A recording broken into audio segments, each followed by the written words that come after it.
Hello, c'est Marie et Karim de Inspiring Explorers. Et honnêtement, la van life, ça craint.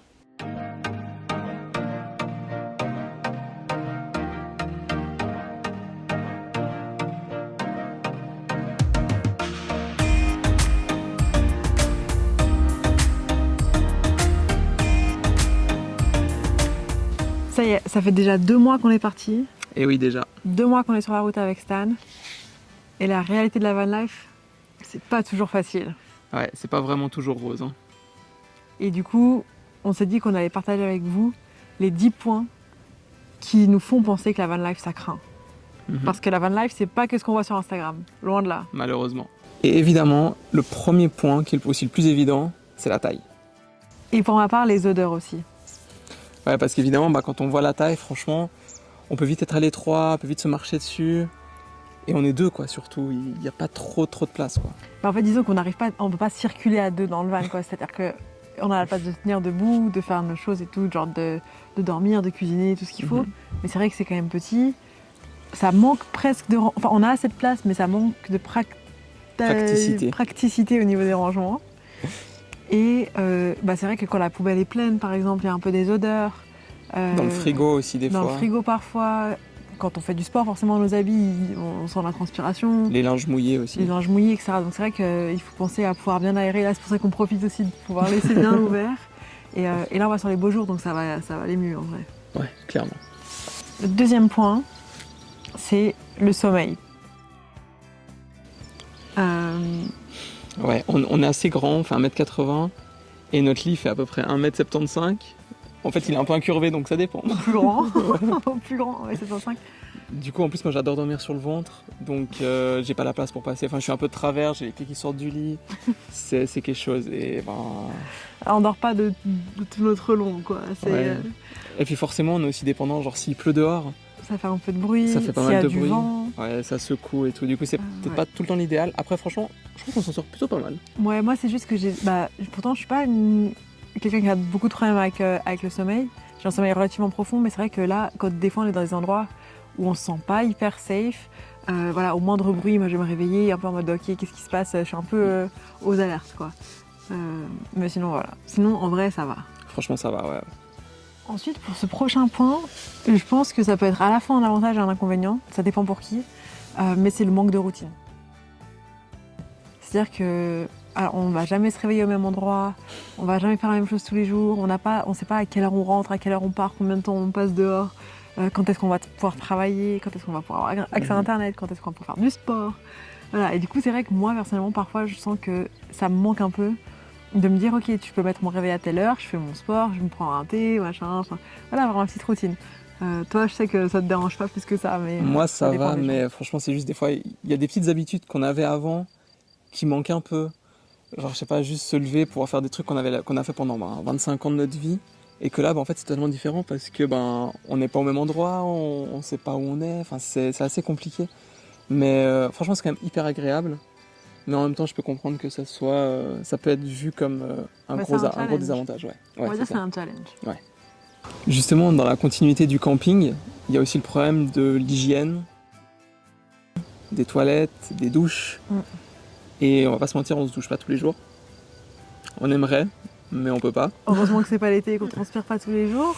Ouais, c'est ça. Pour le moment. Et qu'on fait pas des randos tous les jours non plus. Puis la douche, on s'est douché une fois sur une heure d'autoroute en France. Pas la meilleure des expériences. Moi, ça a été. Ouais, pour toi, oui. Une fois dans un camping, forcément, je suis allé en premier. J'avais pas compris qu'il fallait mettre des pièces. Du coup, je me suis douché avec une eau gelée. C'était un enfer. Moi, ça a été. Je me fais toujours avoir au final. Non, mais en vrai, on a aussi une douche solaire pour cet été, parce que l'été, on pourra se doucher dehors. Je pense que ça ne posera pas trop de problème dans cette cabine. Non, dans cette cabine de douche, ça ira. Selon où on sera, je pense qu'il fera limite plus froid dehors que dedans. On verra. Donc, je suis pas sûr. Mais du coup, ça c'est... Bon, ça c'est pour tous les voyageurs en vrai. Je pense que chaque personne qui fait un tour du monde est confrontée à ce problème.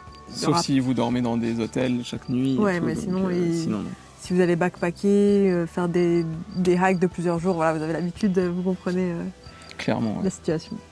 Mais en vrai, ça va, hein. On pue pas trop encore. Ça va. Ça va. Et évidemment, vu qu'on passe notre vie dehors, on est hyper dépendant de la météo. Et ça, c'est là, on a de la chance parce qu'on est dans le sud de l'Europe, il fait beau. On a eu une semaine pas terrible, mais on s'en Ça sort va. vraiment bien. Il fait beau, il fait chaud, on peut être dehors, on peut aller marcher, on peut profiter du soleil. Quand il pleut et que vous êtes dans un van, il y a vraiment pas grand chose à faire, quoi. C'est un Ouais. peu. On tourne en rond quand même, parce que t'es dans 5 mètres carrés, donc t'es assis sur le lit ou sur les 2 chaises qu'on a, et c'est un petit peu chiant. Franchement, moi je m'attendais pas à ça, mais purée, la météo, c'est un effet tellement important sur ce qu'on peut faire, mais aussi sur notre morale, parce qu'au final, si on est enfermé dedans, c'est pas très fun, quoi. Ouais, Genre, non, c'est clair. travailler toute la journée, ok, mais pas enfermé dans un van, c'est Ouais. pas le meilleur. Mais du coup, ça, et puis évidemment, avec l'humidité et les zones géographiques, viennent les moustiques. Et ça, j'en ai déjà fait les frais une fois, malheureusement. C'était magnifique. C'est un enfer. Surtout que Marie me réveille au milieu de la nuit, elle me dit il y a des moustiques de partout. Moi je dormais, j'avais rien entendu. Ah ouais. J'ai dû aller essayer de les attraper du mieux possible. Et littéralement, Marie était piquée, combien 5-6 piqûres. Plus. Dont une à la paupière. J'avais jamais vu ça. Et moi qui dormais donc à côté, donc à 10 cm, pas une piqûre. Du coup, ça, c'est le truc. Je pense que suivant où on va aller, ça va être un petit peu embêtant. Ouais, non, du coup on mettra la moustiquaire. Un autre problème auquel on pense pas quand on habite dans un appartement ou dans une maison,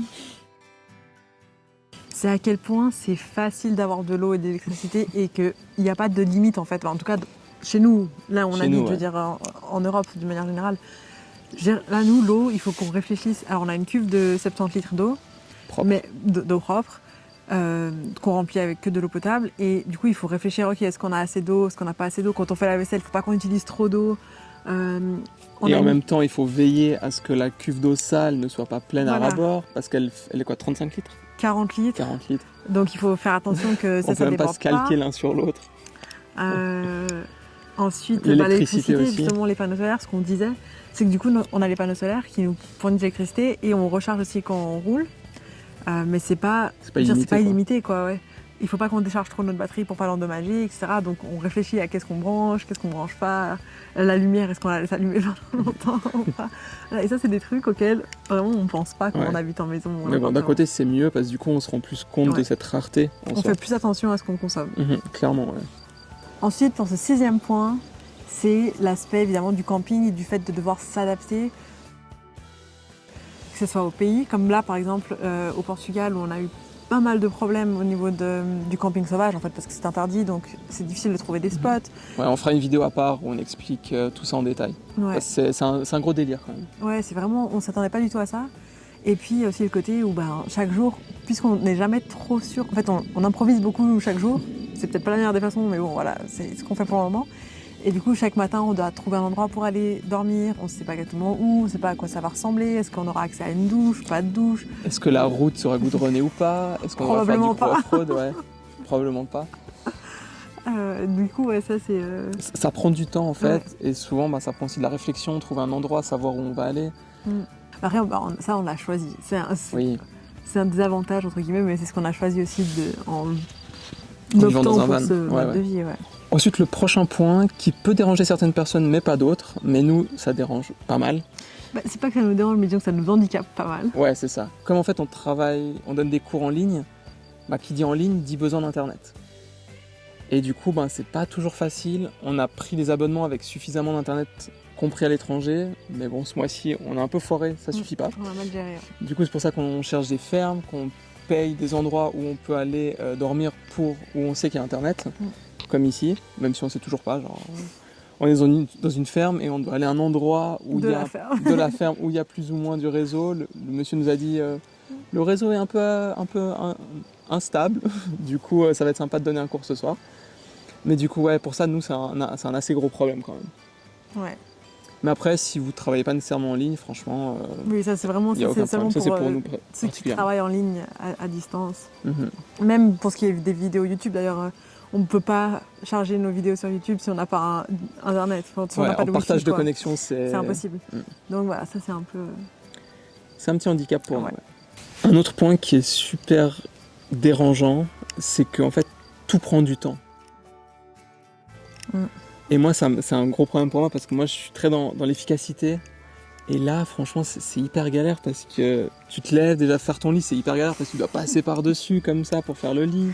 En fait, tu te dis que c'est petit et du coup, ça va être rapide de même ne serait-ce que faire le ménage, faire le lit, la vaisselle et tout. En fait, ça prend une plombe. Ouais, franchement, le matin, moi, normalement, quand je suis chez moi, je suis prêt en 15 minutes, douche comprise. Ici, ça prend minimum 30-45 minutes. Il faut qu'on enlève les trucs sur les vitres, qu'on tire les rideaux, qu'on essaie de tout mettre en ordre pour pas que tout s'envole, qu'on trouve nos habits.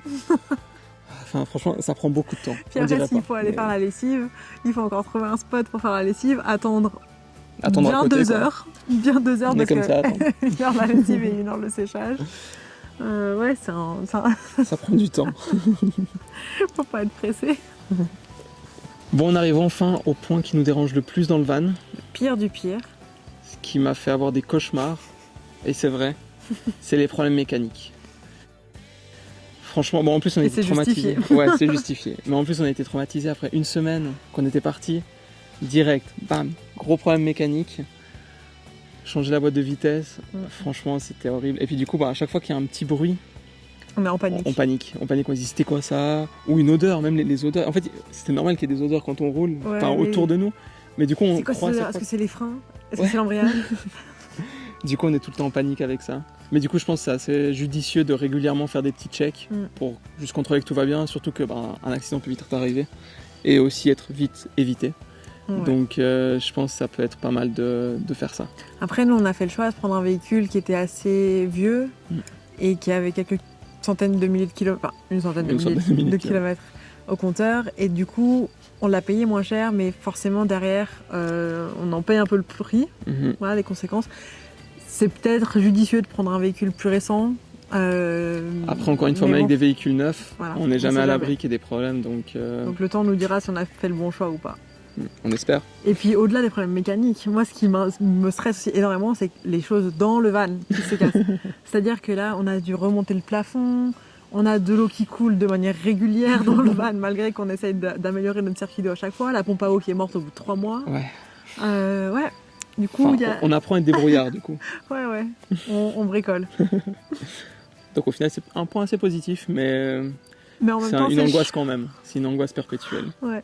Du coup, on arrive au bout de ces 10 points dérangeants et pourquoi des fois ça nous fait dire que la van life, franchement, ça craint. Mais en même temps, on échangerait ça pour rien au monde. Clairement. Et du coup, on va vous faire une vidéo aussi avec les 10 choses, les 10 raisons pour lesquelles la van life c'est vraiment incroyable. Et on espère que ça vous donnera quand même envie d'explorer ça, de partir, que ce soit pour 1 semaine, 2 semaines, 3 ans, et de découvrir la van life par vous-même. En tout cas, si cette vidéo vous a plu, n'hésitez pas à la liker, à commenter et à vous abonner à notre chaîne. À bientôt! À bientôt!